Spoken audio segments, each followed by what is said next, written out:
Yeah, that sweet frame rate. Now, should I just start over from the very beginning, or should I play from where I was? What do you guys think?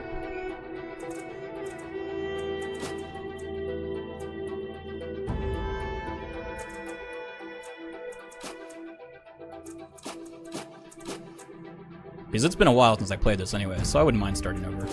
I might just do that anyway. Let's just start over. Let's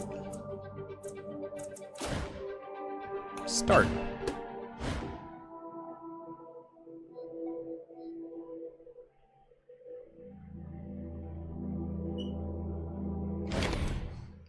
Will I be female or male? Let's go male. This is a pretty cool start. Mind wakes in darkness. Aching cold sets into an unfamiliar body. A distant howling surrounds you, louder with each passing second.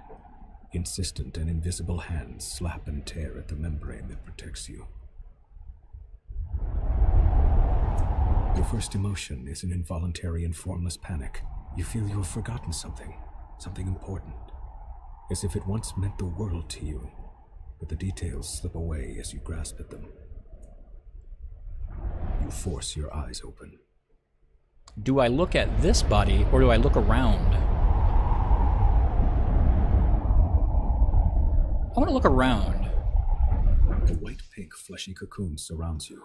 Even as you look, a minor rent in its side tears open, and the howling wind forces its way inside. The cocoon rips away, gone before you can grab it, spinning you into a dizzying tumble. You are falling, the world many kilometers beneath you. You catch a glimpse of a curved horizon, and also the ground beneath you that is approaching deceptively quickly. Above you, a small moon is slowly collapsing in upon itself. A corona of acid green and black energy playing around its edges. The wind buffets you and burns your eyes, but you don't need to see the details of the faraway ground to know you're in serious trouble. You won't survive a fall from this stratospheric height. A part of your frantic mind babbles that technically it probably fell from a thermospheric height. You struggle to stay focused as the ground rushes toward you. Let's try to flatten out ourselves to catch the wind. Instinctively, you spread your arms and legs, and they respond sluggishly. You stop tumbling head over heels. Though you are still spinning laterally, that motion has calmed as well, and you have space to assess your situation, and perhaps to understand the predicament and the body in which you find yourself. Below you, you see a large landmass. A massive ocean dominates the rest of the visible globe, dotted here and there with island chains. Small moons, unusual structures, and strange machines rush past you in glittering profusion as you plummet toward the ground. Try to remember? Study the world or look at the body? Try to remember what happened. It's hazy. You were in a tall passageway, its sides slicked with dew, the air warm and moist, as if you were caught in the breath of a giant organism. You remember fleeing in fear and exhilaration, laughing through the terror. What was it that pursued you? Something ancient and cold, its coiling power the promise of oblivion. Its shadowed tendrils struck at you, and the walls where they landed were torn apart utterly, destroyed beyond any hope of repair. You leapt into a membranous cocoon and fell from the station, the moon. And then you were empty. But who were you? What was that creature? A word surfaces in your thoughts, and you seize it before it vanishes. Sorrow. The world fills your sight. You're about to hit. Try to stop the fall. You're still plummeting. If it's any consolation, the dizzying fall will be over shortly. You see a small glassy dome inside the littered bay. Two figures outside it. One of them points his arm at you and a riot of colors tangles your fall, slowing you, but not enough. You crash into the building, and as your consciousness winks out, you hear the You can sound of actually the die structure collapsing around during you. the start of this game. Not even kidding. Like, you can just dive straight into the ground and die. Can you hear the voiceover all right? Or should I try and turn that up somehow? It's a little quiet on my end. Yeah, you can definitely die at character creation.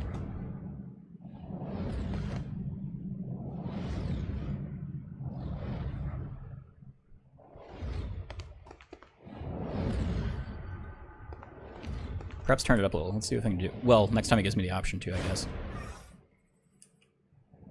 Jumbled thoughts cloud your head as you study the empty bowl before you. Drops of liquid fall from the ceiling, spattering on the ground next to the bowl.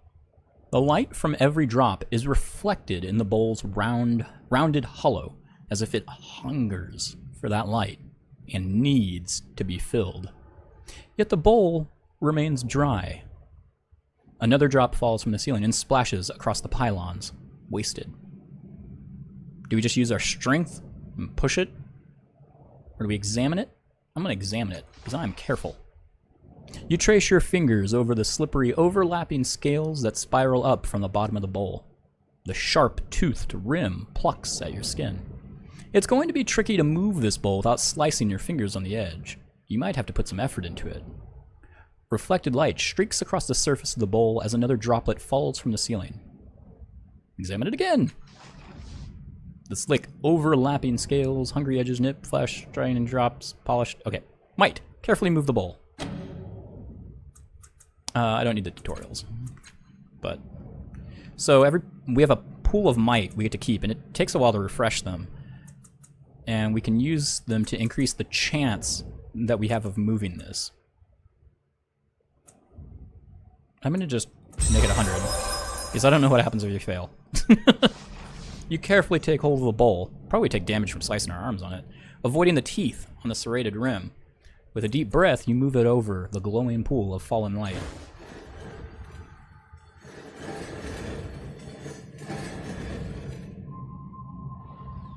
I guess if I'm going to be reading most of it, voiceover narrations aren't as important.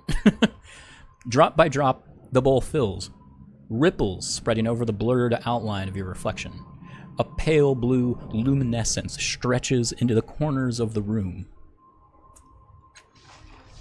A clear radiance spills across the segmented floor, washing away the nearest shadows and pouring into your mind, melting the ragged edges of your fragmented thoughts. You are not whole. Not yet, but you have begun to heal from the damage done in your long fall. A voice calls out from somewhere high above, beyond the reaches of the spreading light. Hello?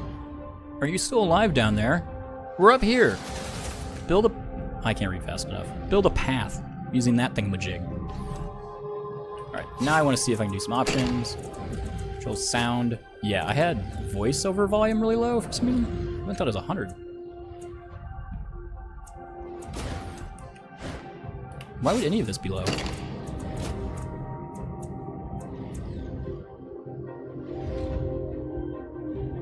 We'll keep everything.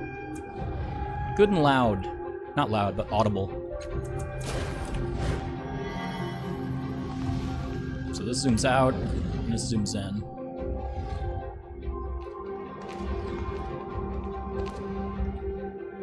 Interact. As soon as you touch the orb, a memory floods your mind. You stand in front of a rusted door. The air is humid and dank. Dank. You've had a moment's respite from this waterlogged hell. A bubble of stale air your resting point. You've breathed water before, and you've lived decades beneath the waves, but this body's an air breather, and the constant pressure has been crushing you, ever so subtly. Worse, your companion's mind seems to be wandering from the task at hand. He's a genius with machines, as you well know. But now he seems distracted. The device in his hands is covered in knobs, wires, and antennas. He believes he can get the two of you through the corroded door, but he's merely staring at it. Perhaps he's lost faith in his invention. But that is hardly your concern. The mission cannot be delayed. It must proceed. Should I deceive him, threaten him, or cast a spell to fix the device? I don't want to deceive. Let's cast a spell. You mumble a few words, drawing power from the air around you until a solution appears in your mind. You snatch the device from his hands, rewire it, and shove it back at him. Oh, he says, examining your work. Sorry, I was trying to improve the thing. He waves the device at the door, and the stale air of your bubble freshens as the door swings open. A dark hallway lies beyond, a passage that links the water-boarded cells and the aquatic viewing areas. What you seek lies there. Moments later, you're underwater again. Your hands closing around a strange, yet familiar artifact. You need to complete something. It hovers above a pedestal, rotating in the dark water. An electric current runs through your fingers as your hand crosses the vertical plane of the pedestal, and an iridescent field coalesces so fast that the wave of pressure dazes you for a moment. The rising pulse of a sonar alarm ripples through the water. The guards won't be too far behind. Should we run and come back for it? They won't be able to protect it forever. Should we disable the sonar pulse or use a device to stop them? One of the ciphers in our belt. I probably would have brought a cipher to stop them, like a grenade or something. You run urgent fingers over the devices fastened to your waist. A fog rising in your mind. A few can be used against the guards, but will also turn your skin to synth steel, or the surrounding water to boiling wax. Hardly ideal. Finally, you find a small silver sphere. Setting the sphere in place, you kick desperately for the safety of a nearby alcove. The sphere whirls and unfolds into a spiraling vortex. The sphere at the center speaks a few polite words in an ancient language, and then begins draining the surrounding water into itself with alarming speed. The approaching guards shout, and then scream as they too are sucked into the whirlpool and ripped to pieces. You allow yourself a fleeting smile, but are all too aware the more alarms are going off in the distance. The memory begins to fade, as if you were being drawn backward through a tunnel, and you hear more pylons rising from the pit. Something is wrong. The events within the orb have settled into the gap in your mind, but the edges of it are rough, as though the memory itself is not truly yours. There's something else. A gust of sour air pulling at you, like a predator inhaling the scent of its prey at the far end of a dark, whispering field. This is the character creation, by the way. This thing has a pretty neat character creation method.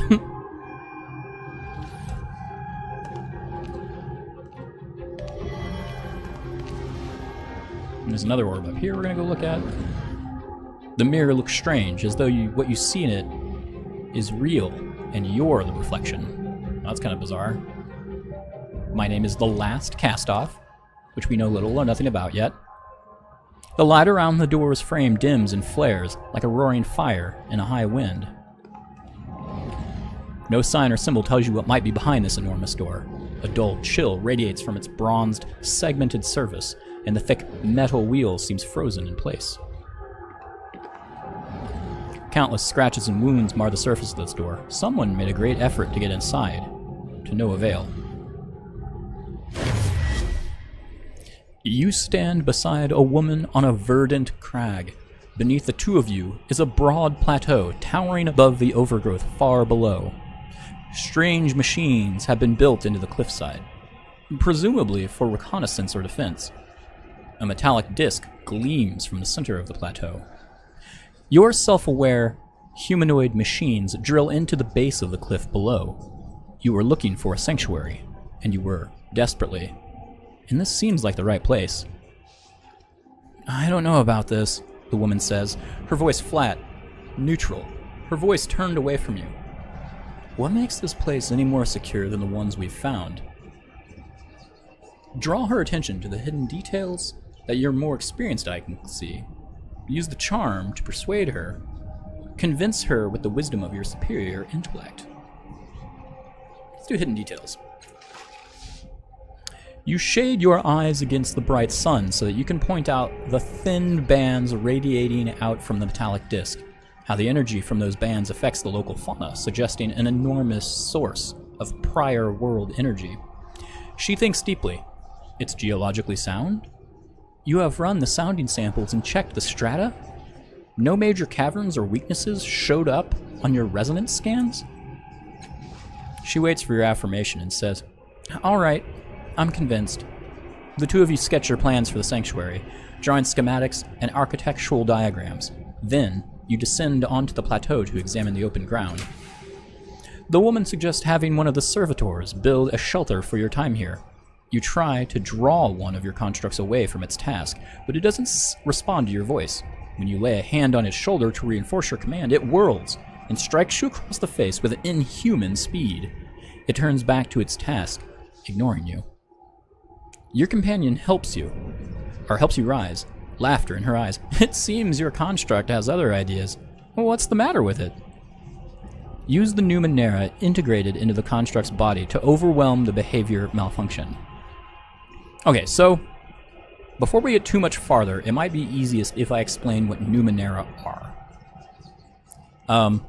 So the world of Numenera has had countless civilizations rise and fall. Like, it's gone on to so many advanced level civilizations and fallen that there's stuff hidden around the ground, or stuff you'll find in ruins, that look like incredibly advanced technological devices, or might even appear magical because they're so advanced that you can't understand them. Those devices are called Numenera.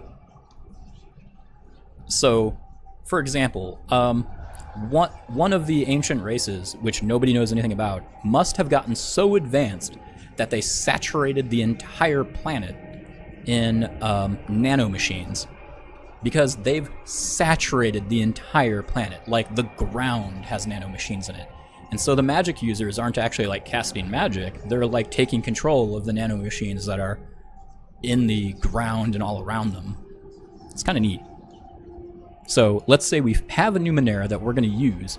Now, some Numenera just nobody knows what to do, but you know enough about Numenera in general that you can at least rig it to explode. So that Numenera is a functional grenade for you, even though for all likelihood, it could just be like a car part for some car you don't understand. So should we use a Numenera that we have? Should we examine the construct for mechanical faults, or look for a deeper solution? Perhaps an effect of the metallic disc. Now, this game, we're going to find out more about it, but in case we don't get that far, the last cast-off, imagine there's somebody that, using Numenera or some other technology at the time, got to the point where they were basically able to figure out how to make themselves immortal. They just transfer their mind into a newly created body. So they create this body and they transfer their mind to it.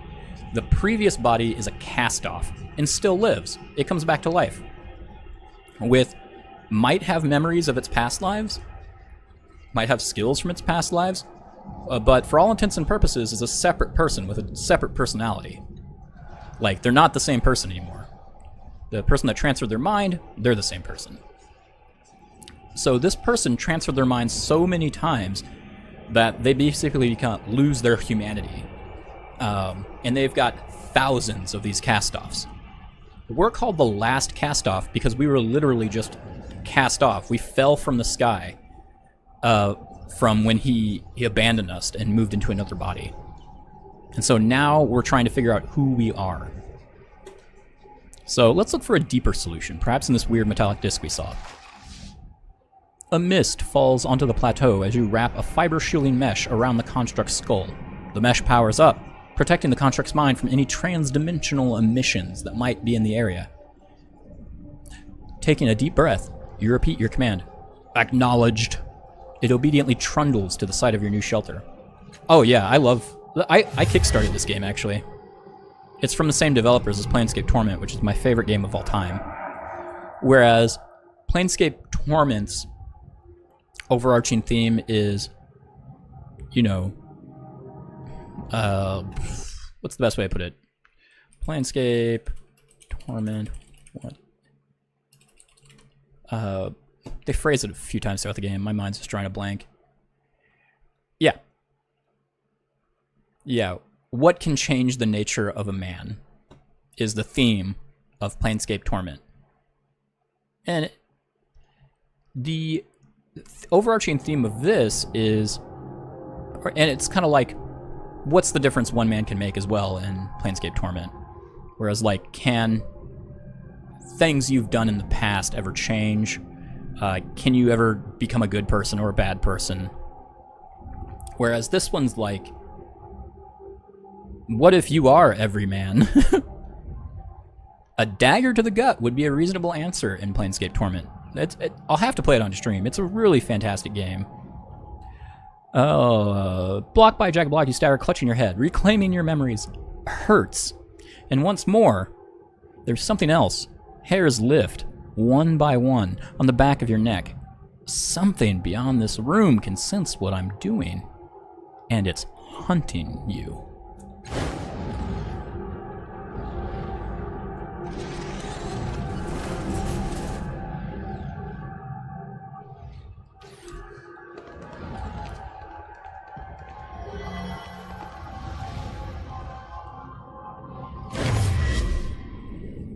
A vision of a city springs up around you. Your city, in flames, and under attack.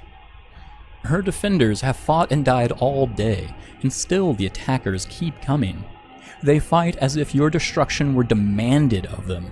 They care nothing for mercy, surrender, or plunder. What they want is blood. But you have brought a keen-eyed companion to the top of the tower. She has seen the way to stop the invaders. You need to get her to safety, and you need to rally your defenders.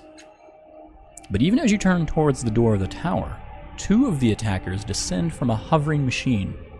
You don't have time to strike at them before they land. One is brutishly large, his weapon a vibrating axe. The other is slim, sheathed in glassy armor, and holding a hilt with a sizzling, invisible blade. Your companion backs away. She's too young to help.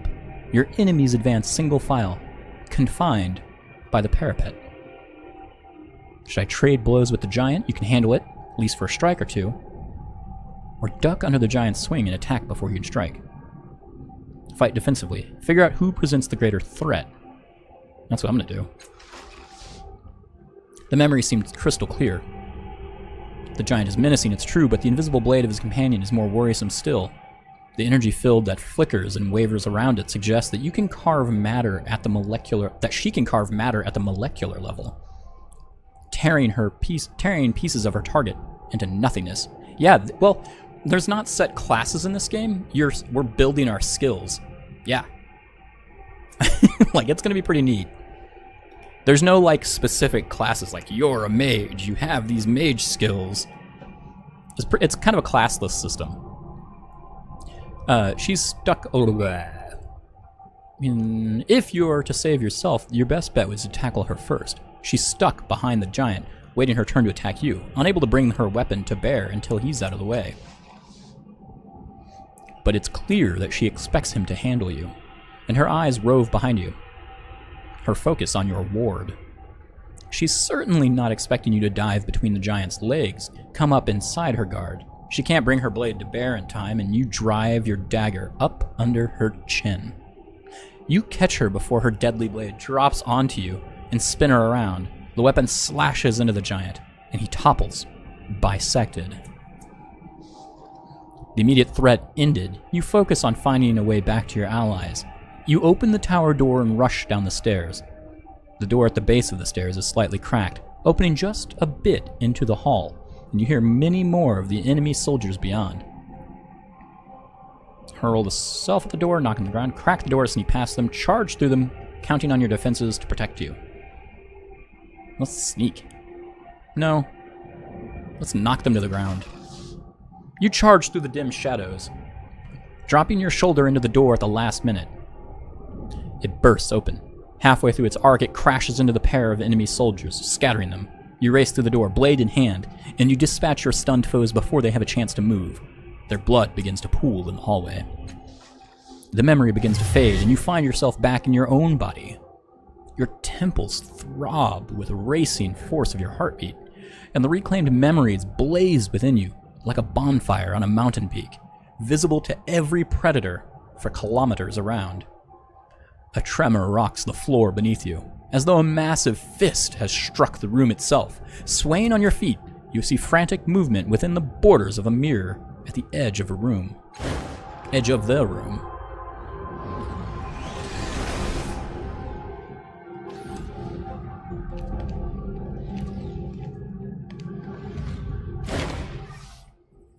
The border of this mirror is lavishly decorated with a dizzying number of interlocked symbols, daggers, masks, paintbrushes, amulets, and more.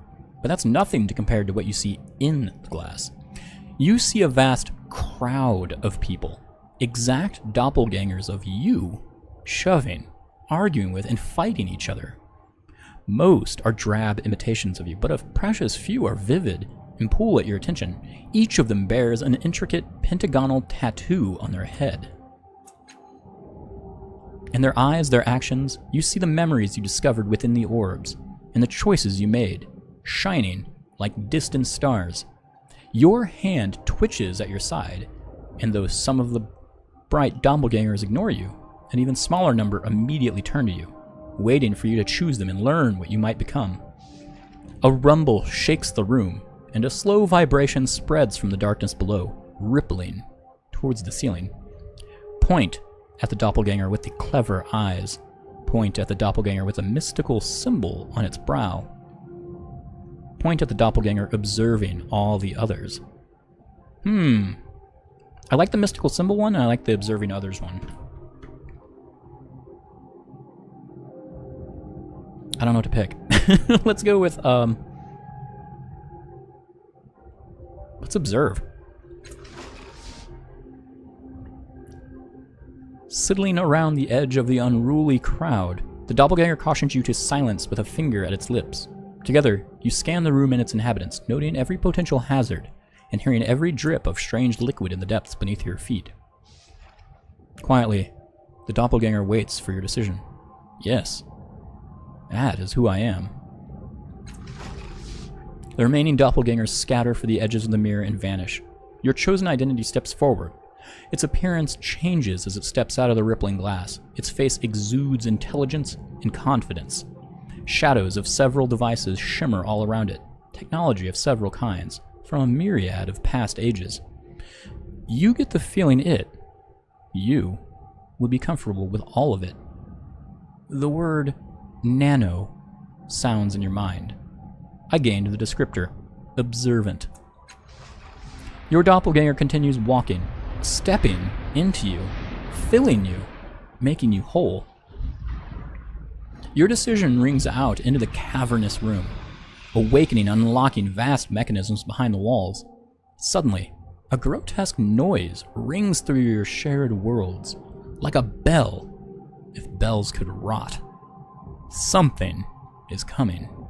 Restored to might pool. The mirror fades, leaving a dark, open doorway. You take a deep breath and step through.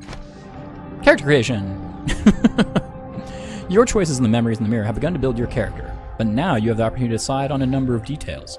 First, you can decide to change your type. Type defines the abilities and skills you'll be able to acquire as you advance. This is so 90s Fallout isometric adventure RPG. Yeah, it's actually made by the developers of Planescape Torment and Baldur's Gate 1 and 2. Black Isle. Actually, I guess they did... Yeah, Interplay did Fallout. But yeah, you're on the right idea. It's a 90s CRPG style.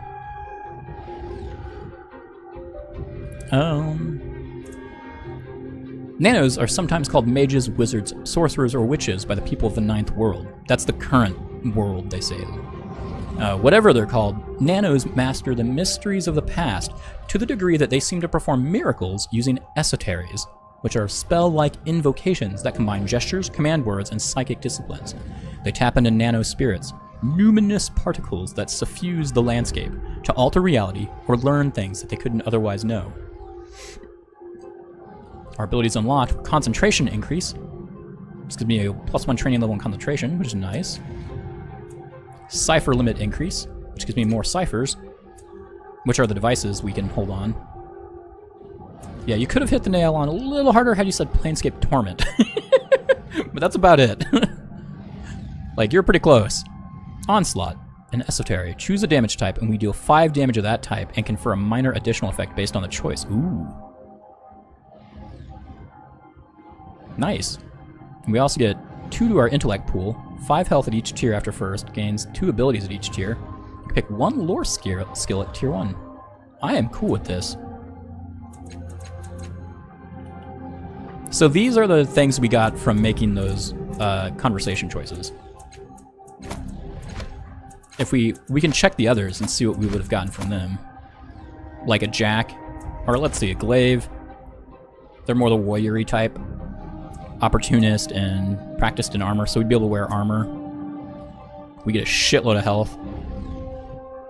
More weapon skills. Jack. More abilities. Flex skill. Oh yeah, and they have an ability that gives them a bonus to like a passive skill whenever they want. We're gonna go with Nano though. I'm looking at the skills on the left. Concentration is maxed. Nice. So we can bond some artifacts. Medium weapons, heavy weapons? Really? Oh, are those two negative? Or does it mean we just have them, they're empty? I don't know. I guess we'll find out. Stat pools are the resources used to apply effort or activate abilities. You can distribute points as you see fit. So whenever we need to do something, either in conversation and we have to do those percentage rolls, these are the dice pools we can use. They don't refresh too often, so that's a big deal. We get 2 points remaining. I'm gonna put it in speed and intellect. Abilities unlocked by your type can be active actions, such as attacks and spell-like esoteries, or unique passive effects. We have 2 points remaining. We can select 2. Scan thoughts. The surface thoughts of most people or creatures you speak with appear in conversations. That seems really fucking handy. Oh, this is super heavy in there. Oh, wait till you see how combat works. You can fucking talk your ways out of it. They're not even called combat events. They're called crisis encounters. Yeah, like when these pools, they don't refresh too many. Like it's only when you like sleep in an inn and shit like that. Gain 1 training level and cipher use skill. Innervate. Remove all negative fettles and heal some health. I mean, that'd be useful. A heal. Gain protected. So a buff? Is that for every ally? All allies, yeah. 1 ally. So we want to heal. Teleport 1 ally to a point within range. I don't want that. So I either want to buff everybody or heal.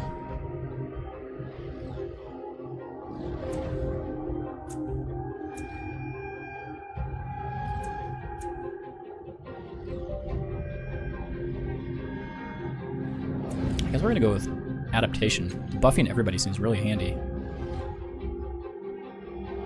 +2 per tier.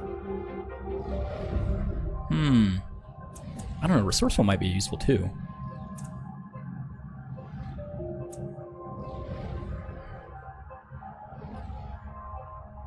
Yeah, because having ciphers is pretty handy.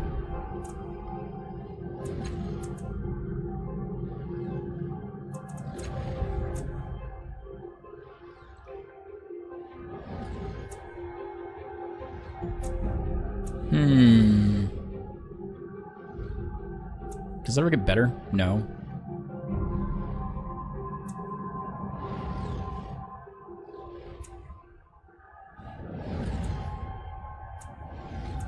Well, let's see the buff. Enter R. Get rid of that. Put them in adaptation. Yeah. Most skills increase your chance of success. Each skill starts at just softly. Some skills have blank inability, meaning they inflict penalties. These return to novice. Oh, so we can't use medium weapons, heavy weapons.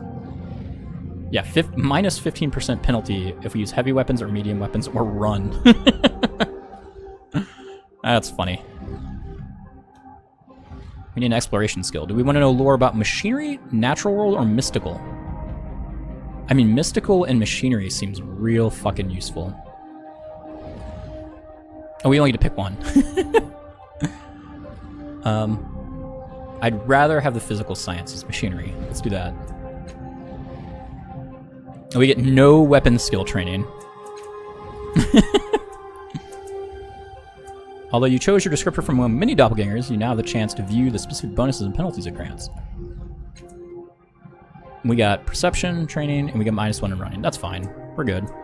We're gonna go with it. Yes.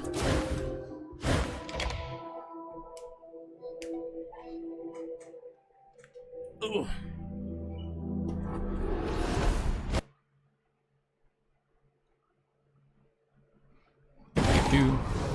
Codex entry unlocked the Labyrinth. The Spectre.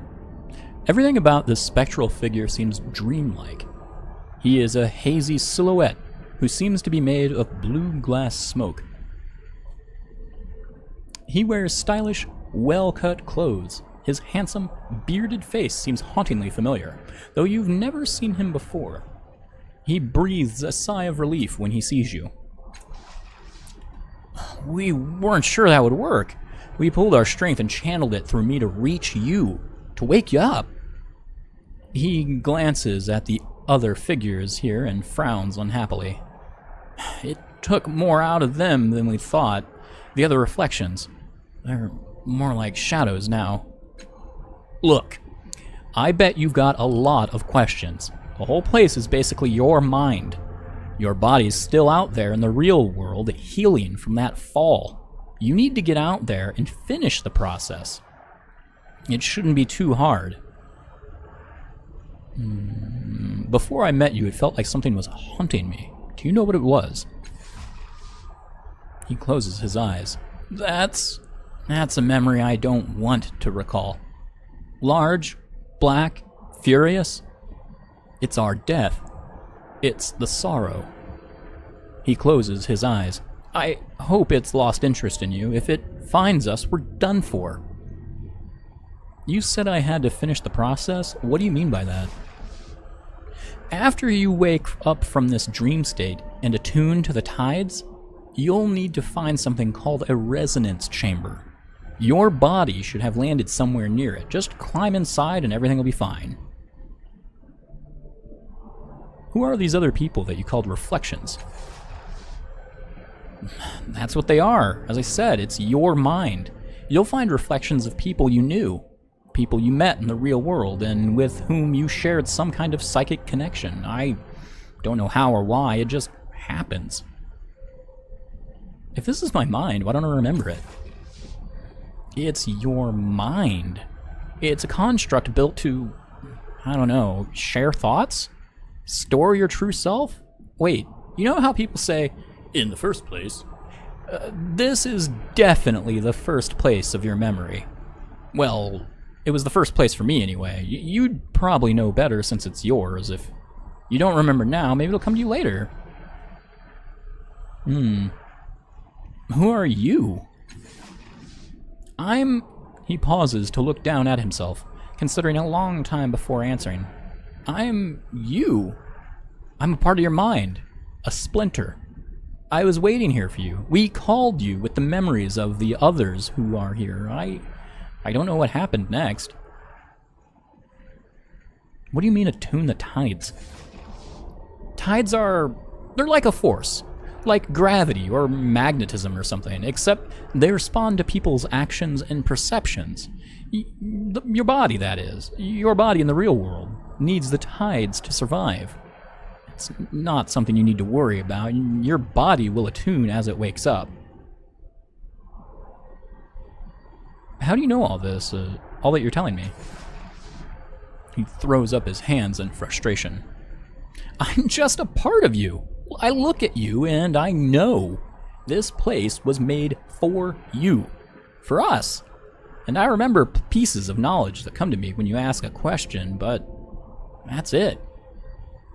What's a resonance chamber? I remember pieces about it, but not the whole. It's a crystal sarcophagus. I remember it having 5 mechanical arms around it and a metal ring set in the floor. I think we were aiming for it when we fell. When you open your eyes in the real world, it should be nearby.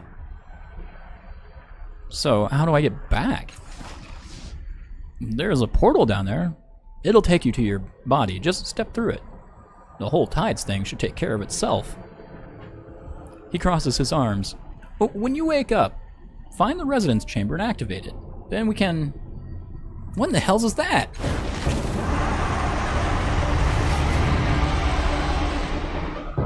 Oh, that's fine, Zero. I mean, this is a really good story on this game. The sorrow is anchored to those reflections. Oh no, he's saying, the Spectre's saying that. The sorrow is anchored to those reflections. It's devouring their power. We have to get rid of them. Destroy its anchors or else the sorrow will erase us forever. Crisis initiated. A crisis begins when you're in a dangerous situation. Crises are turn-based encounters where you can fight, sneak, manipulate the environment, or talk your way out of trouble. Each turn, you can take one combat action to attack or activate an ability. You can also make one move action. The reflection near you. Kill it! Loosen the sorrow's anchor! Use left click to attack an enemy. Effort can be applied to attacks to increase your chance to hit. As with other tasks, each level of effort increases your chances by 20% at the cost of 1 point from a stat pool. Unarmed attacks use speed, but other weapons might use might or intellect. 65% chance? Let's do it 85. Get wrecked, buddy. The sorrow's turn. Ruh-roh. I want to lower the music volume a bit.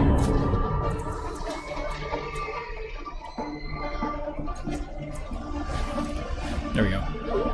What in the... It's escaping! Something, something, something. Go get the next one. You can sacrifice your action for a double move instead of attacking. Movement preview line turns purple when it's over the position.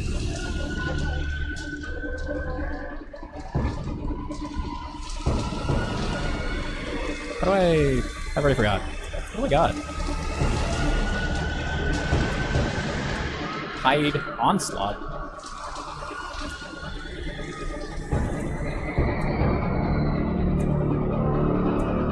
Oh, right.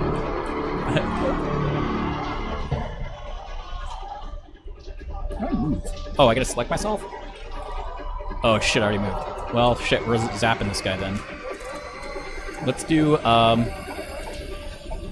trans-dimensional energy to this guy. Out of range. Fuck. Well, I screwed this up. How do we do a double move?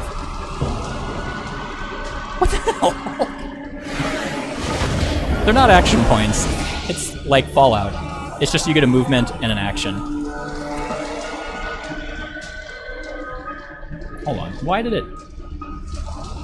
Oh, there it is. Now it's letting me do this. I don't know, it was just freaking out last time, wouldn't let me move. No! The sorrow is escaping into my mind, which is bad. Do I have an area of effect?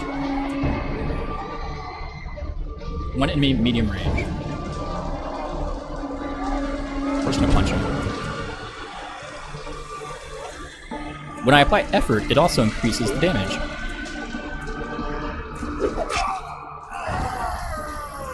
Use your action, you'll need to wait until the next turn. You can move somewhere to spend your remaining move, but if you want to end your turn early, you can click the end turn. I do want to move. We're gonna get close to him. Sorrow infection. What's it doing? It's infecting somehow. Fettles. Fettles are temporary conditions or status effects that can improve or reduce a character's stats. The sorrow has just placed a fettle on the remaining reflection. You can't remove it, but you may find a way to overcome it. What's that fettle do?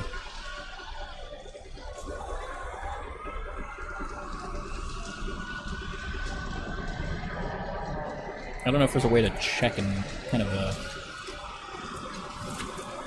I mean, I could just zap him. Let's zap him. 50% chance. 70%.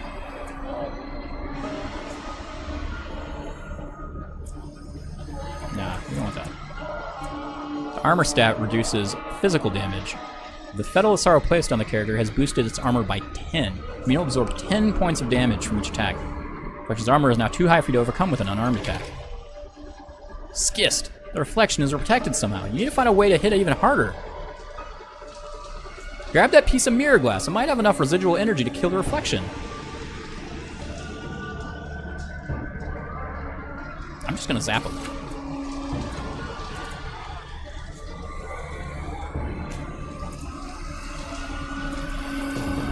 Mental.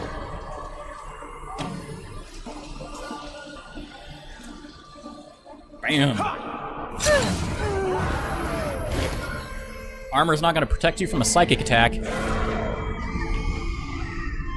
I'm not wasting a move to get a sword and then run back. You pried it loose. That thing is a cancer, an infection. It's unstoppable, but you stopped it. He holds his head in his hands. I can't believe it found us in here. He looks at you, terror in his eyes. That thing, the sorrow, it's been hunting you. It's what killed you in the first place, and it's going to keep hunting you until you activate the resonance chamber. I didn't remember until I saw it, but that's why the chamber is so important. You have to get back and activate the chamber before it's too late. The portal to your body is that shimmering dome there. Go! Now! Can I take that with me? I want that. Yeah. 13 physical damage and refills all the user's stat pools. Consumes its action. This fragment of the mirror that the sorrow shattered in the calm, it holds a reflection of you, frozen in time and surrounded by corona multicolored energies. Well, that's pretty cool. So it's a cipher, so I'm gonna use that later. You know how I was talking about like ciphers can be like grenades and shit?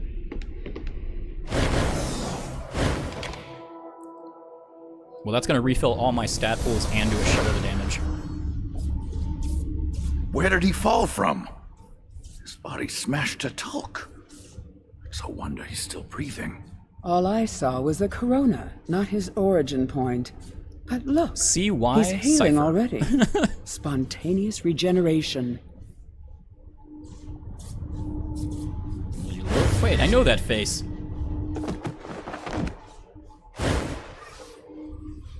Allergen. Ugh, what was that? What did you do, Calastige? His tone has become accusatory. Suspicious. You open your eyes. The first thing you notice is this man's kaleidoscope of tattoos, writhing across his forearms. He wears a long, dark coat, belted at the waist, supplies filling the pockets. His boots are worn and stained with years of travel. Calastige. You blame me? He emitted an internal physiological reaction in response to the fall, probably related to that fantastic healing process. Obviously, Allergen. Her voice rolls and hisses, and you have to rub your eyes to make sure that you're not seeing double. Faint echoes of her actions trail from her, each nearly mimicking her, though some act and react to stimuli that you can't perceive. Her vivid hair and outrageous clothing remain constant through these shadows. Oh yes, it's obvious, Calastige. His voice is grim and clipped. Then he sees you looking at him. You're no ordinary mortal. We know that much. Start talking. His face is hard and set. Scan thoughts. He's the changing god. Calastige is deliberately blinding herself, but why? So he knows that I'm was the changing god's cast-off, or he thinks I'm the changing god currently.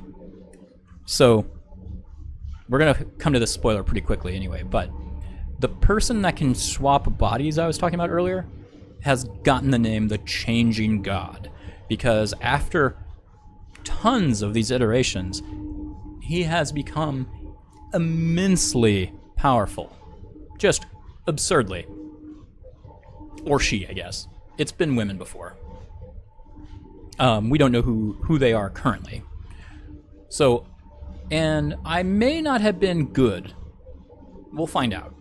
So everybody knows that if they see me, it'd be like if President Trump changed minds with somebody to become immortal, and then he woke up as an entirely new person who could potentially be liberal, but he looks exactly like Trump.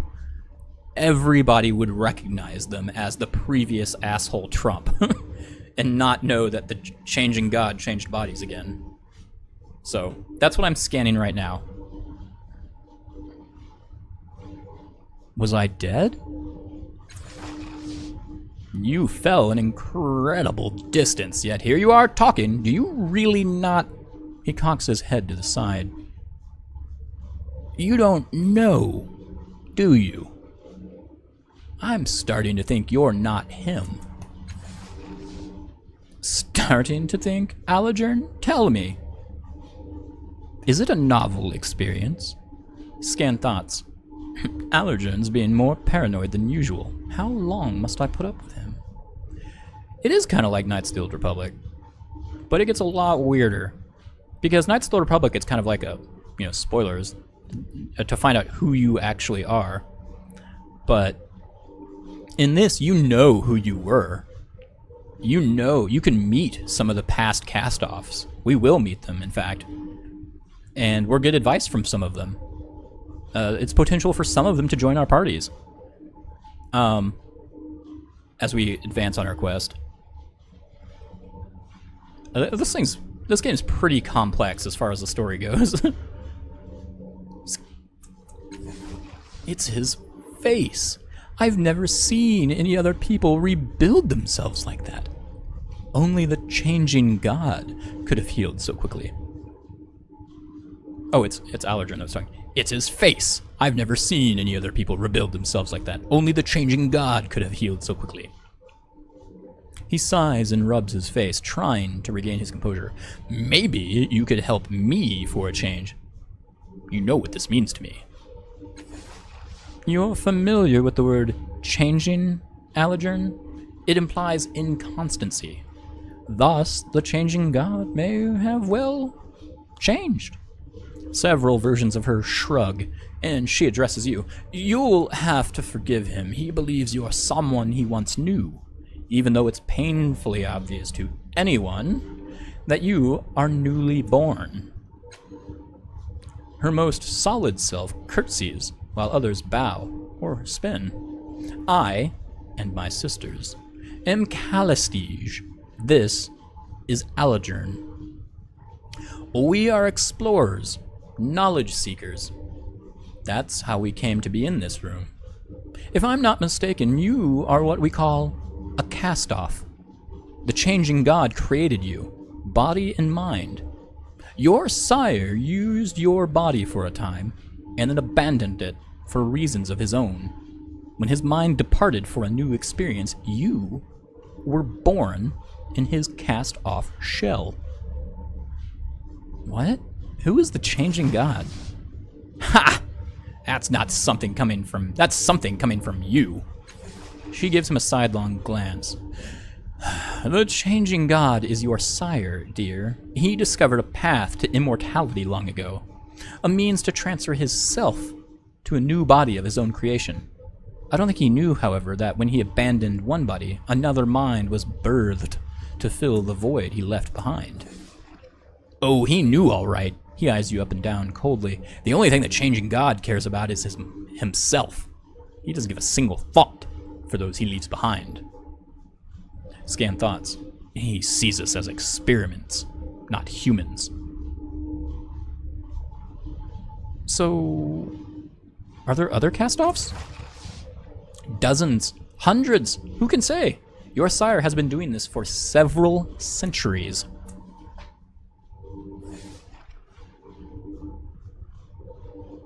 So, why am I not dead? I used a cipher to slow your fall further, but the damage still would have killed an ordinary person. But think about it. If you're the kind of person who can make your body into anything you want, what do? If you've constructed bodies for centuries, you want to make each one better than the last. You want to live forever, you're not going to let your life end by accident. No, you'll make strong bodies fast, powerful. Maybe throw in regeneration while you're at it.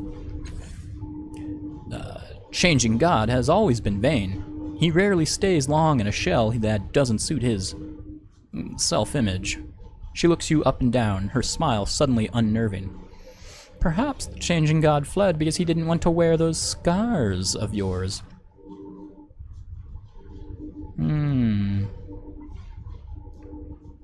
Where is he now? If he abandoned your body, then his consciousness fled to another. He eyes you keenly. Oh, do stop! The look she gives Allergen is equally piercing, amplified by the withering glares of her sisters. If there's one thing we know about the changing God, dear, it's that he always has a contingency. This child was born here. The object of your obsession will have been reborn somewhere else. What was that blast of energy when I woke? As I was telling my colleague, it was obviously a physiological reaction of some kind. I've never witnessed the birth of a cast-off, but yes, it could very well have been caused by your nascent consciousness. Don't worry, I don't believe it caused any real harm. Well, not to me. Really? You've been more abrasive than ever since we came here. He shoots her a sidelong glance. She can't just empathize with other people, unless she's experimenting on them. I want to ask you about something else. Of course, child, you must be so disoriented. Where are we? Can you tell me the other cast-offs? Can I ask more questions about this cast-off? Before I woke, I was spent a dreamlike labyrinth in the glowing specter. Is there anything that can kill me? An excellent question! Having seen your regenerative abilities in action, I suspect they are primarily physical. Regrowth. If that's the case, then you'd be unable to survive most varieties of psychic or molecular decomposition, disintegration, conflagration, and so forth. Degenerative diseases could pose a problem, and I know several entities capable of psychic destruction. As she speaks, a vision flashes into your mind. I mean, it's not yours exactly. Somehow you know this is a memory of the changing gods. So now we know from character creation that all those memories we're experiencing were the past lives of the changing gods, like we're still attached to them somehow.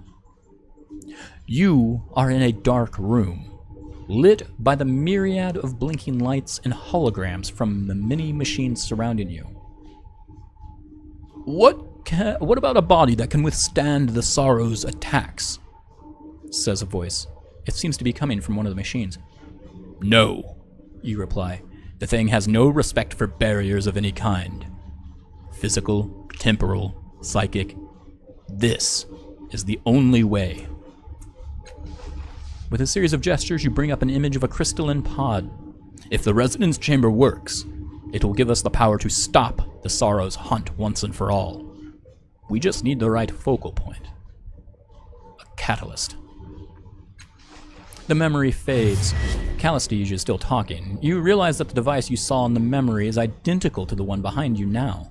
It looks like the Spectre had described it. A transparent sarcophagus inside a crystalline dome, with mechanical arms arrayed around it on a metal ring. Unfortunately, the dome is shattered.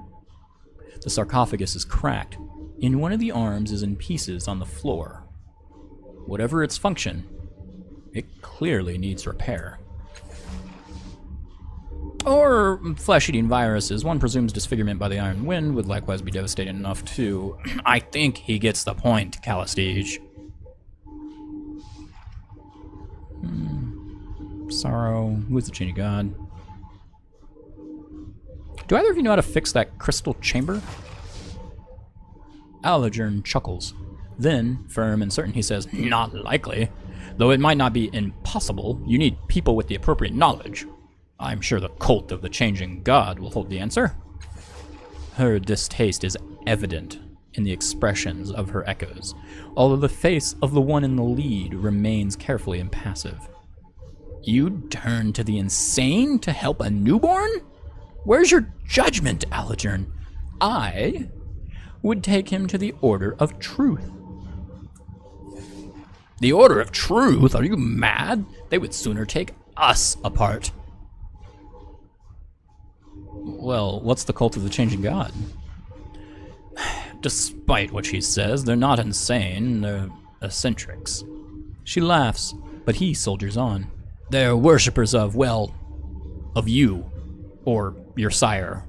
The Changing God. They devote their lives to understanding your kind. I have a cult that worships me. It's kind of nice. Well, what's the Order of Truth?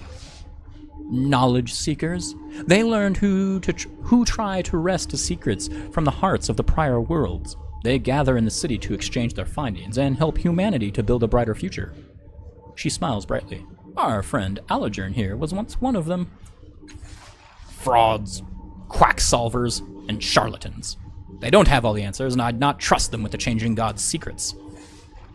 You're just angry that they couldn't help you with yours. Her echoes tinkle laughter. But I am being too cruel, dear Allergern. Let us take our new friend to the Order.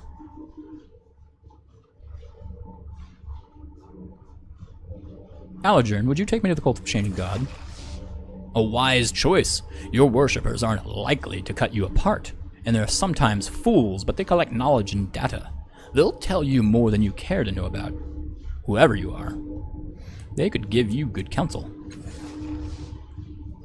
Kalashti sniffs and gives Allergern an acid glare. Good counsel? The best counsel is to come with me. I'll accompany the two of you. When you change your mind, you'll need an introduction to the Order of Truth. Fine, we'll both go. But don't be surprised when Kalashti leaves you broken in a ditch with your purse empty, while she laughs it off as a good experiment. Suspicious as you always were, Allergern. Child, the world is an exciting place, but it is full of dangers. Rest assured, one of us will get you safely to where you need to be. I'll be right behind you. A sunny smile crosses her faces. I shudder to think what Allergern might do to the child.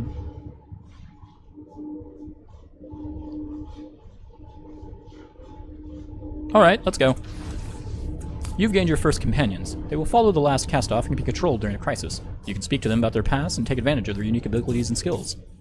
They have their own motivations and their own personalities, and I'll find more as I travel. Take this army to explore your surroundings. No problem. So first off, let's look at skills and stuff. So this is my character sheet, and that has those abilities we've found, and we have the skills we had. These are the things I'm unable to do. Like, inability reduces my movement. Inability means I get a minus 15% on medium weapons. Inability means I get a minus 15% on heavy weapons. So I can use light weapons just with no bonus. I guess ranged weapons as well. My inventory consists of...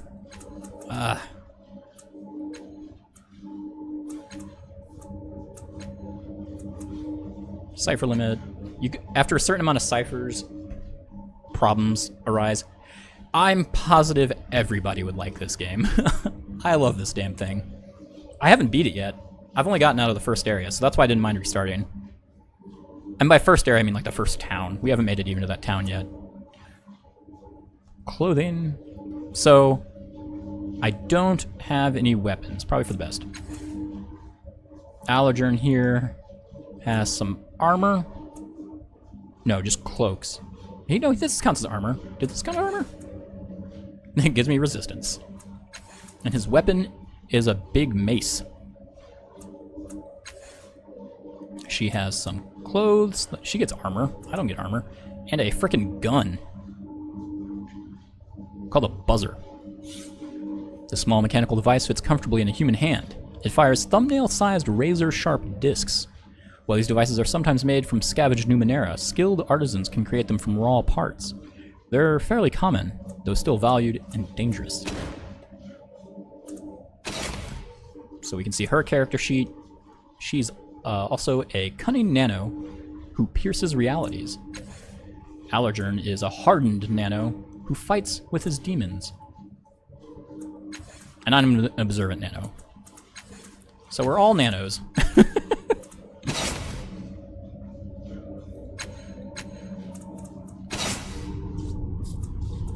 Codex, we don't need to read any of that. So let's find some shit. Done. So there's a way... Yeah, if I hold tab, I can see stuff I can interact with. So let's go here. Broken fragments of the domed ceiling are scattered on the floor. It appears to be made of transparent synth. I should probably save. Broken dome. Save it. Overwrite. Interact with the crystal thing. Sunlight falls through the ragged hole in the roof onto the shattered resonance chamber. It is hard to believe that you did this. That you plummeted through the curve of the pale blue sky. There we go. Crashed through the dome and broke this delicate machine with your own body. It's hard to believe I'm still alive. 4 mechanical arms hang over the center of the device, above the cracked, semi-transparent crystal of the sarcophagus. The 5th arm lies broken on the floor among the scattered synth and crystal shards, and metal rings surround the array, dented and broken by your impact crater. Take a closer look at the sarcophagus. The padded interior beneath the coffin's cracked lid looks like it was made for a human body. Despite the damage, you don't see any way to open it and get inside. You glance between the sarcophagus and the needle-like protrusions at the end of the arms above it.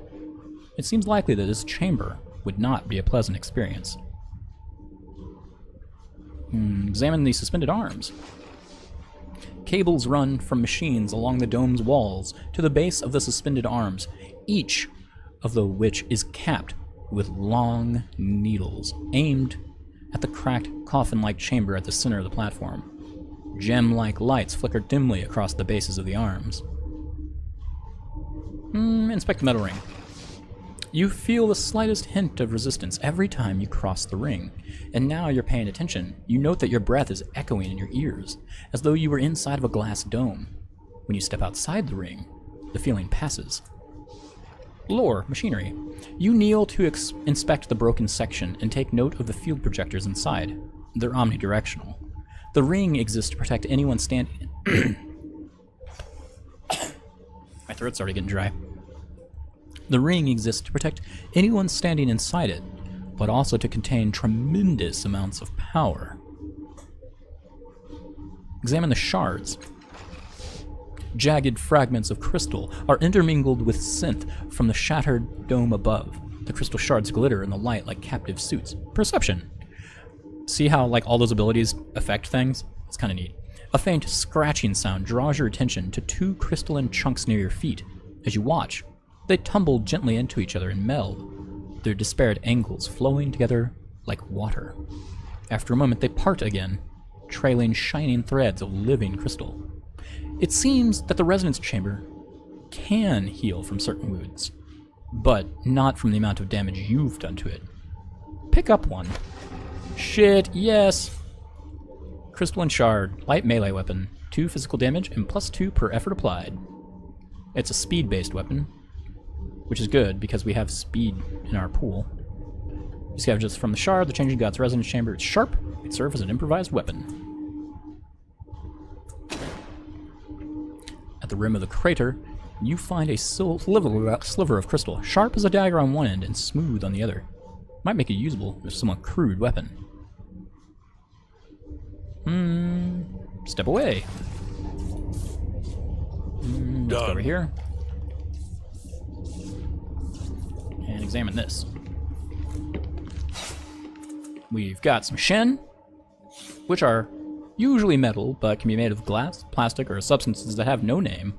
Shens are some are jagged bits of interesting material, like small coin-like objects, such as highly decorative buttons from a machine, while others are properly minted and stamped, with writing and images.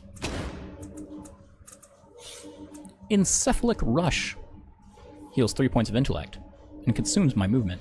This pliable synth container is tightly sealed, holding a swirling purple gas.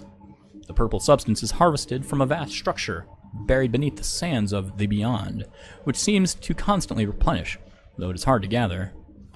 If the container is jammed hard enough against a surface, it becomes permeable, unleashing the gas within.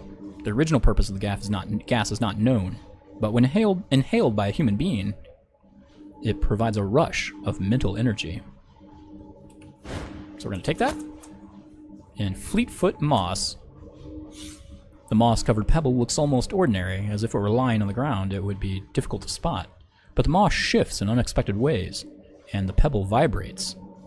As it does, if held against the skin, the moss latches on and is absorbed, providing powerful resuscitating energies. These pebbles are found by diving into the waters around the Sagas cliffs, perhaps grown by an unknown interaction with the surrounding Numenera. Take all. So now I have a weapon. I'm going to equip that. Oh, good, it did. And, good, we have this stuff already, which we're going to need eventually. Let's see what this machine does. Can I, yeah, interact with this. A slate-black, unimpressive device hunkers before you. As you reach out to touch it, the triangle of lights on its casing blazes into life, and an image unfolds in your mind. A towering crystal arch rises over a jagged, gray landscape. The air is dead and stifling, and there, at its emerald peak, the image collapses, leaving you staring into the device's triangular array of lights. Command me. The device, or the intelligence within it, says, each word carefully etched with distaste. Who are you? Your command was not understood, the intelligence says with clear satisfaction, sounding for the world like it understood the question, but is choosing not to answer. Command me. What commands do you recognize? The three lights throb irritably.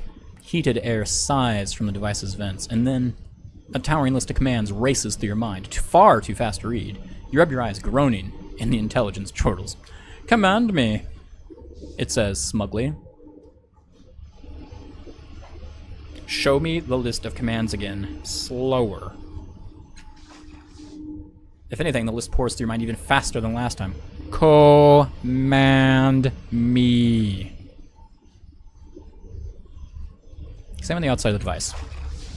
An indignant hum rises from the intelligence engines as you examine its ancient casing. Lore, machinery. A much newer mechanism on this device's side appears to be giving this intelligence its vocabulary and forcing it to speak to you. The device's original creator may not have meant for it to communicate at all. Show me that arch again. The device's triangle of lights throb in time with the growl of engines within its casing, and the mental image unfolds once more. You see a huge crystalline structure on a jagged field. The arch is divided into rectangular cells, all of which are numbered, and they all appear to be transparent and empty, except at the arch's pinnacle, one cell is lit in a brilliant, pulsating emerald. The number 0 is printed on its side. Anamnesis. Try to remember more details of it. So anamnesis is when we're trying to recall previous memories of past cast-offs. Or of the, I guess all of our memories are from the Changing God. We don't get memories from the cast-offs after he leaves them. So let's try and use the Changing God's memories on this. And this uses our intelligence pool, and we have an 80% chance already. I'm going to change that to 100 because I really want to know what this is. And I don't want a chance to fail. The memory blossoms. You stand before this arch, eyeing the last 2 active cells in once impenetrable Lugum Vo. Unleash Cell 29, you say, and a twisted artifact appears before you. You claim it with a faint smile, watching the light fade from the cell far above. You flinch from the memory, and it falls apart as you raise your eyes to the arch as it is now. Cell 29 is dark now. Only Cell 0 remains. Examine the jagged wasteland. Dry grit whirls across the empty plain. Many kilometers beyond the arch is the faint outline of what seems to be a broken tower, except that it is slowly stretching into the gray air. Let's close the image. Command me. Unleash the contents of Cell 0. Bam! Got a cipher. Ciphers are Numenera objects that can trigger a powerful effect, but can only be used once.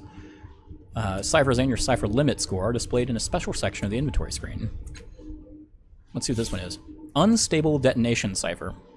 A simple and effective explosive. Devices like these have been the bane of many who have been the misfortune of encountering them. Cobbled together from junk in Numenera, the detonation can have a wild and unexpected effects when hurled at the enemy. Rumors have it that most of the unlucky victims of these devices were the people trying to use them, for their instability makes them just as dangerous to their owners as their enemies. It deals 6 energy damage and 4 physical damage to all the characters in range. That's pretty badass. Cell 0 will now be unleashed. The intelligence spits. Please be advised that the object you are about to receive is completely safe. Use no caution whatsoever. The strange contents of Cell 0 materialize before you. Warning, all cells are now vacant. Shuddering Lugum Vo. The intelligence lights wink out, one by one. Gained 3 experience and the unstable detonation. Interesting that a cast-off can command the changing god's machines. He crosses his arms to his chest. How do you do that? Callistige rolls her eyes at Allergern, then looks at you. He'll never stop gnawing on this bone, you know. The truth is wasted on him.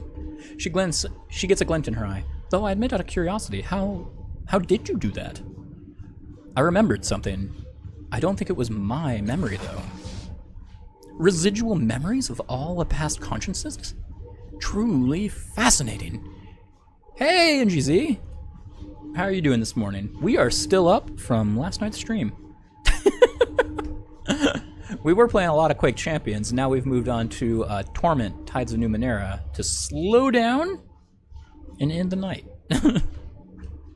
We scanned her thoughts. We can read minds, by the way. How many memories might this child have access to? I must know. Oh, don't act like you know what that was. It just likely the machine triggered something past his amnesia. She gives you a meaningful look that mimics teeth gnashing like an animal gnawing at a bone. I see that you're 7 hours good. I'm good though, just got up about 30 minutes ago. I wish I would have just got up. Okay, we looked at that. We know what this thing is. We've already looked at it. Tiny glowing motes float through the interior of this tower. Each one is surrounded by much smaller motes, like thousands of worlds circling in their suns. I mean, this thing, what is it?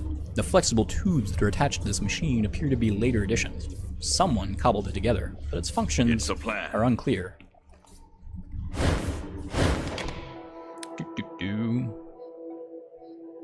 Oh. I need to talk to you. Allergern needs to talk. Let's talk to him. This is the Reef of Fallen Worlds, kid. It's a dangerous place at the best of times. And with you lighting up the sky as you fell, well, we should get out of here as soon as possible.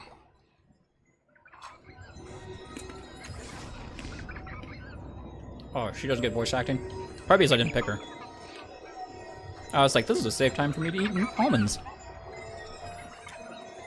Why were you looking at me when you said that? I wasn't, he growls. Don't be so paranoid.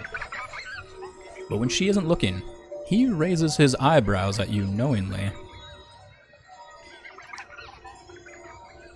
What do you think of Callistige? A parasite disguised as a school arch.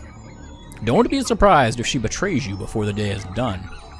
Actually, that'd be slow for her. Why are you traveling with her then? He clenches his mouth shut and you can see his jaw muscles working. She said she could help me with a problem I'd had. We never seemed to get anywhere with my business, but found plenty of time for hers. He looks you square in the eye. It wasn't something I'd care to do again. Keep that in mind when you talk to her.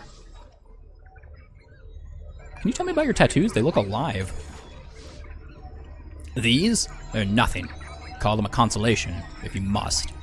He smiles grimly. Some call them worse names. But that's because they've had an occasion to run afoul of these little snakes. He looks away. This line of questioning is clearly at an end. Scan thoughts. My gift and my curse. They remind me of it every day. Why is the reef so dangerous? The Numenera of the past are always dangerous, but there are other dangers too. Some closer to others. Scanning his thoughts. I hate to think what Callistige might do to him if I weren't here. I love this game. I think it's great. For anybody that likes the old school style RPGs like Baldur's Gate 1, 2, the one with the mountain, Icewind Dale, Jesus Christ, or Planescape Torment, this is great. This is a spiritual successor to Planescape Torment with many of the developers and people who worked on it working on this one. I ended up I kickstarted this thing, so I got it really early on, and still haven't really played through all of it because I'm a horrible person. Let's keep going. All right.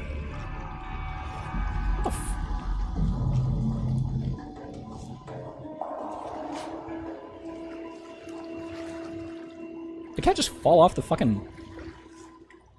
I better look at my stream now to see if that happens. I think she fucking did.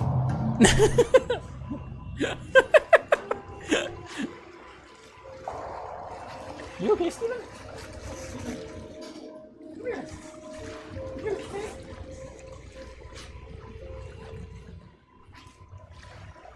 Poor animal. Yeah.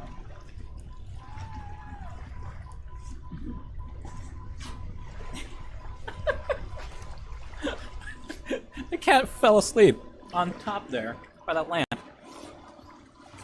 And then must have rolled off the side. StarCraft, Doom, and Turok, so I don't know anything about anything. I mean, if you're interested in RPGs, you know, Torment Tides of Numenera would be a fun start. It'd be an interesting start. It would definitely be different than any RPG you've ever played, because it's very story-focused as opposed to combat-focused. Naturally. It's very much like a traditional pen and paper RPG in that respect. Two floating cones whirl and spin deliriously around each other, giggling. Oh, Christ. My thing's yelling at me to take my medicine now because it's 8. Which means we should probably stop streaming soon. I want to get to the main city, and then we'll quit. And we're right next to it. Then we'll find somebody to host or something. Are you streaming at all today, NGZ? Because I can make time to watch that. Watch them for patterns. The longer you stare at these artifacts, the more you're convinced they turn faster when their spiraling paths cross each other. I want to touch a cone as it passes. I can apply quickness to this. Let's do 90%. Got it. You managed to graze one of them with the tip of your fingers. Rorn, a voice says, and your vision is stolen from you. A moon hangs over you, but it is not the one you recognize. It's black and in a pearl-white sky. Thick, flat asteroids orbit it like petals in the wind. You feel questing tendrils at your ankle, and the hot wind on your face smells of scorched hair and grief. I was actually going to get on, but I saw you were on and got lazy, and now I'm just watching you instead. Well, if you start streaming, I'll totally stop and host you. I wouldn't mind. Because I'm not tired, oddly enough. I'm pretty alert, but I'm pretty hungry. I need to eat. Your vision returns. The cones hang motionless for only a second before resuming their giggling dance. What are you? The cones continue whirling and laughing like enraptured dancers, but giving no sign they heard of you. What are you for? Following by lighted peals of helpless giggling. They aren't for anything. They're from one of the worlds before this one. Allergern rubs a hand along his stubbled jaw. Sometimes the Numenera will do something useful. Sometimes they'll turn you inside out. And sometimes they do a damn thing that makes sense. I've often said the same thing about you, darling, Calistige murmurs. Leave the cones alone. So they're just some weird Numenera. In this world, then. So there's this weird-ass thing. Let's look at this one. Give you a few minutes. I can give you those few minutes. A matte black obelisk floats in midair above the water. It has sharp, curved sides that converge to a glowing tip that brightens or dims with the passing of the bay's faint breezes. I'm touching it. Crazy fucking unknown, potentially magical items from the past. We're gonna poke it. Spoiler! Pokety poke, poke, poke, poke. You raise your hand toward the obelisk. Dull green light wells from within the black stone, fixed on you like a furious eye. I knew someone who did what you're about to do, Eldrin says casually. Aeon Priest. A beam came out of the top of that thing and ripped his face off. Made a fancy nightlight out of his crystal necklace, though. But hey, I'm sure you know what you're doing. Callistige. Oh, hush! At least that poor priest died in service of his curiosity, rather than stumbling about the coast complaining and feeling sorry for himself. Go ahead if you must, she tells you, ignoring Allegern's concern. But do be careful. I want to stretch the crystal shard that I stole, or picked up, rather, and use it to poke it. Carefully, you level the shard at the obelisk, and a superheated beam lances from the tip of the structure into the crystal, sending vibrations up your arm and suffusing the shard with a warm green glow. We gained 3 XP for that. What did it do? Infused crystalline shard. 3 physical damage now. I think it did already. I actually don't know. Did it do 3 before? I don't know. I wasn't paying attention. All right. Let's carry on. We're nearly at the town.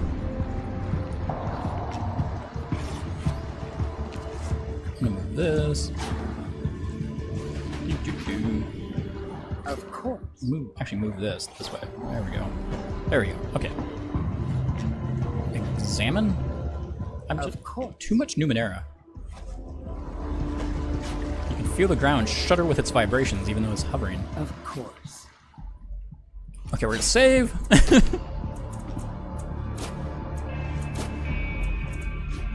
Savey. Save. Encounter!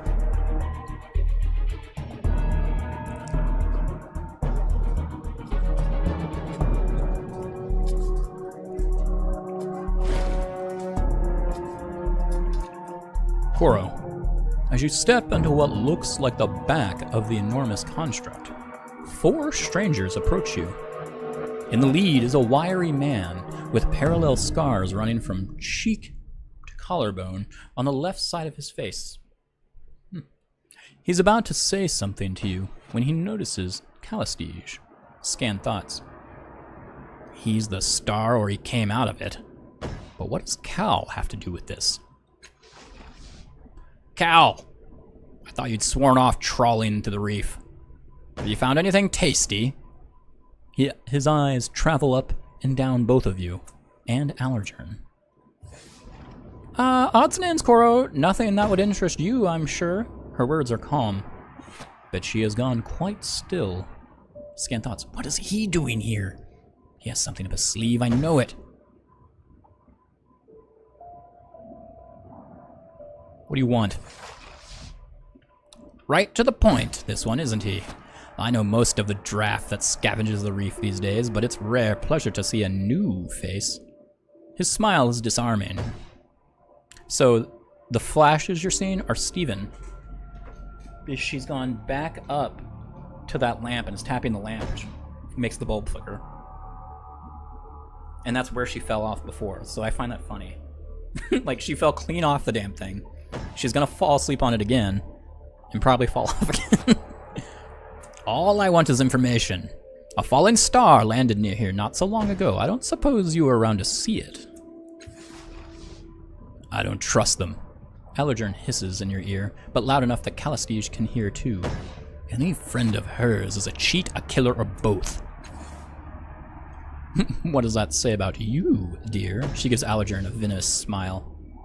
Killer or not, Koro is not a man who can be trusted with unvarnished truth. Tread lightly.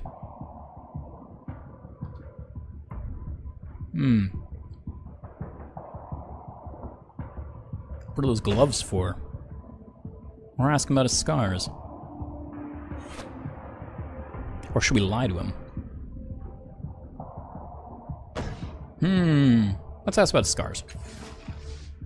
2 things are more dangerous than death in this world, he says, his smile widening. Asking impolite questions of strangers, and playing with Numenera you don't fully understand. My error was in the latter. and I've grown more careful since. Where did the star land? Well, if I knew that, I wouldn't be reduced to harassing noble travelers. I never saw it, you see. My employer did, and thought, who is the most trustworthy team I can send at a moment's notice? He winks. Luckily, they were on another assignment. We were interested and weren't too drunk yet, so... What are the gloves for? Unwelcome, but anticipated complications. He does not elaborate. He does so love his ambushes. Calastige whispers in your ear again, even though her mouth is closed and she isn't looking at you. He didn't have the gloves when I knew him last, but I'd wager they're connected to devices in the area. What interests you about the star? How kind of you to ask. Koros is clapping his gloved hands together. So few people are interested in the tangled motivations of paid explorers. He spreads his arms as if holding the sky and continues. The world is littered with ruins and fascinating secrets. Trouble is, anyone can claim them.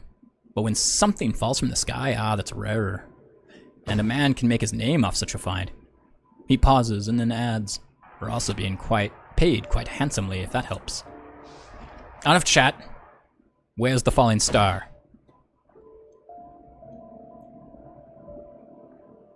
Should we lie and say that we're after the star? Or should we lie and... do you like our options? We get 2 lying options.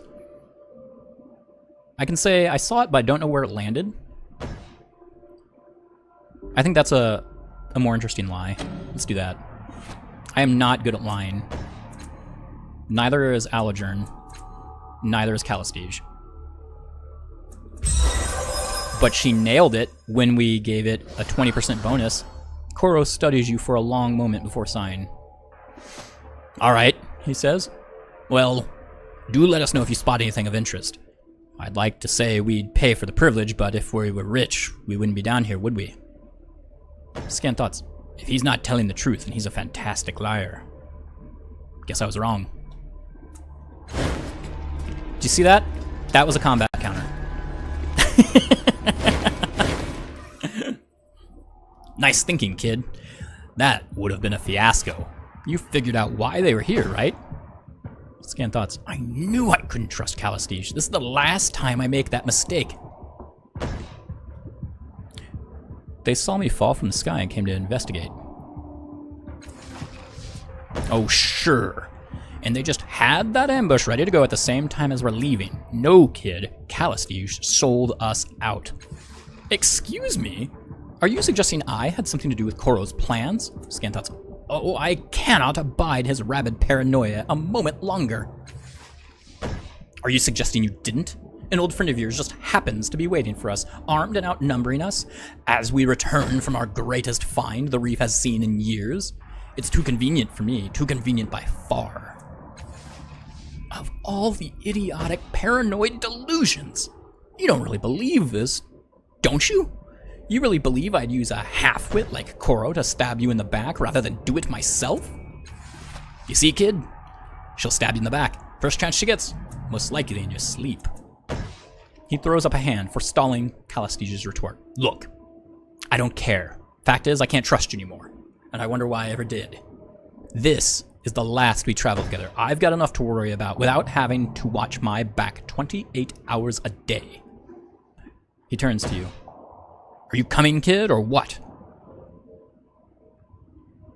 Allegern, I really don't think she was trying to betray us. He snorts a bitter laughter. I do. You haven't seen 1/10 of her depths. Not 1/20. She's a backstabbing bitch. Mark my words. Alright, NGZ. See you later. You are insufferable to the end, Allegern. Looking for the worst in a situation is the only way you know to see. Do you know how long I've carried your pain for you? How much I've had to turn away from your judgmental stares? But you're right. I've had enough. She turns to you. Child, I am happy to guide you, but I will not walk another step with this paranoid buffoon. Finally, something we agree on, he growls. Kid, she'll chop off your head and spit down your throat. I'll get you where you need to go, and let you sleep at night to boot. It's up to you. I'm gonna go with Allergen. As you wish. Should you change your mind, I'll be at the Order of Truth. But don't bring the complainer. A farewell to you, child, and best of luck. You'll need it. I wish they would have, like, hazed up her voice or doubled it up a bit, because she's constantly shifting through different dimensions and realities. And so there's, like, literally multiple incarnations of her living within inside of her. And good riddance. He gestures towards the stair. Come on. Whatever answers exist are up there.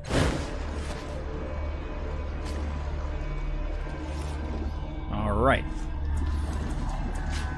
You can continue on the City of Sega's Cliffs. Yeah, see. Alright. So this is a combat encounter, and when it starts, you can either fight them directly, or you can just play with all these Numenera and see what they do. And, like, On my way. some might harm you, some might harm them. It's a mess. You can just fight them outright. You can run away. all the conflicts in this game are like that. All right, so now we're in the main city of Saga. Let's get you to the cult of the changing god. We're encamped by the clock in the great square here. Yes. All right, so we're gonna save right there. Just entered Sagas Cliffs. And we're going to see if there's somebody we can host. Let's see if NGZ started streaming.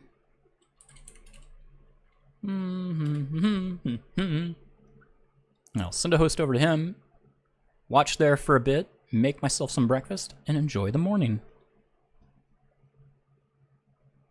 Yeah, let's go over there.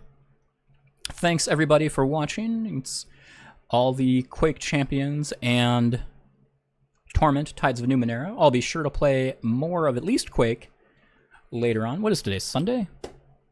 I know I have plans for Sunday, I just don't remember what it was. Oh, I might be streaming me painting the damn dinosaur things. So, we'll find out there. Alright, looks like he's going to start in about 12 minutes, so I'm just going to go ahead and host and head over there. You guys have a good day. And host. And then I've got to walk over there to stop.